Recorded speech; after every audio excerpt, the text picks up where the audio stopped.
ಗರ್ಭಾಂಬುದಿಯನ್ನು ಬೆಳಗಿದ ಶನಿ ಹುಟ್ಟುವಾಗಲೇ ಅಖಂಡವಾದಂತಹ ತೇಜಸ್, ಯಾರನ್ನು ಪ್ರೀತಿ ಮಾಡುವಂತಹ ನನ್ನ ರೂಪ, ಇದನ್ನೆಲ್ಲ ನೋಡಿದಂತಹ ಲೋಕ ಬೆಚ್ಚುತ್ತಾ ಇದೆ, ಬೆದರುತ್ತಾ ಇದೆ. ಧರ್ಮ ಪತನವಾಗುವ ಕಾಲದಲ್ಲಿ ಅಂತಹ ಸತ್ಯ ಧರ್ಮವನ್ನು ಶಾಶ್ವತವಾಗಿ ಉಳಿಸುವುದಕ್ಕಾಗಿ ಶ್ರೀಹರಿಯ ಮರದ ಸಂಕಲ್ಪ ಮಾತ್ರದಿಂದ ಛಾಯಾದೇವಿಯ ಗರ್ಭಾಂಬುದಿಯನ್ನು ಬೆಳಗಿ ಈ ಪೃಥ್ವಿಯ ಬೆಳಕನ್ನು ಕಂಡವರಿದ್ದೇನೆ. ನಾನು ಹುಟ್ಟಿದಾಗ ಮಾಡಿದ ಕಾರ್ಯ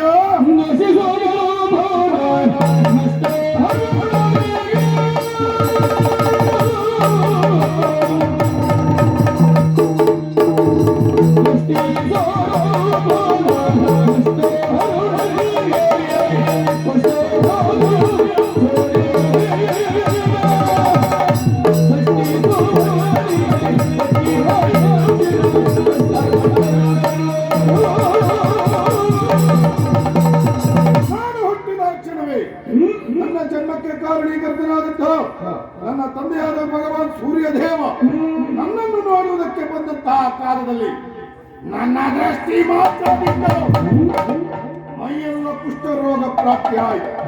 ಸಾರಥಿಯಾದಂತಹ ಋಣ ಹೆಳವನಾಗಿ ಹೋದ. ಕುದುರೆಯ ಕಣ್ಣುಗಳು ಹೋದವು.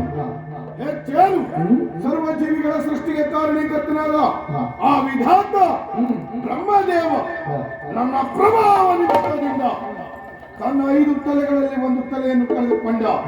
ನಾನೇನು, ನನ್ನ ಮಹಿಮೆಯನ್ನು, ನನ್ನ ಪ್ರಭಾವ ಎಂಬುದನ್ನು ತಿಳಿದವನಾಗಿದ್ದಾನೆ. ಈ ಲೋಕಮುಖದಲ್ಲಿ ಧರ್ಮ ಶೈಥಿಲ್ಯ ಹೊಂದುವಂತಹ ಕಾಲದಲ್ಲಿ ಅಂತಹ ಧರ್ಮವನ್ನು ಉಳಿಸುವುದಕ್ಕಾಗಿ ಶ್ರೀಹರಿಯ ಮರದ ಸಂಕಲ್ಪ ಮಾತ್ರದಿಂದ ಛಾಯಾದೇವಿಯ ಗರ್ಭಾಂಬುದಿಯನ್ನು ಬೆಳಗಿದವನಾನು. ಹಾಗಾದ್ರೆ ಕಾರಣಿಕ ಪುರುಷರನ್ನೇ ಕಾಣಬೇಕು. ಯಾರಿದ್ದಾರೆ? ಯಾರಿದ್ದಾರೆ?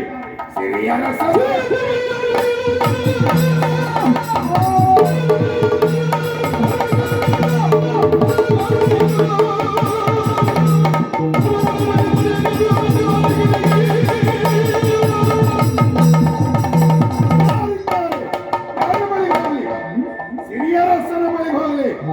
ಸರಿಯಾದದ್ದಲ್ಲ. ಯಾಕೆ ಈ ಲೋಕಮುಖದಲ್ಲಿ ಇಂತಹ ಒಂದು ಶಕ್ತಿ ಬೇಕು ಎನ್ನುವ ಹಾಗೆ ತನ್ನ ಮನಸ್ಸಿನಲ್ಲಿ ಸಂಕಲ್ಪಿಸಿದವನಿದ್ದಾನೆ. ಹಾಗಾದ್ರೆ ಮತ್ತೆ ಯಾರಿದ್ದಾರೆ? ಯಾರು? ಯಾರು?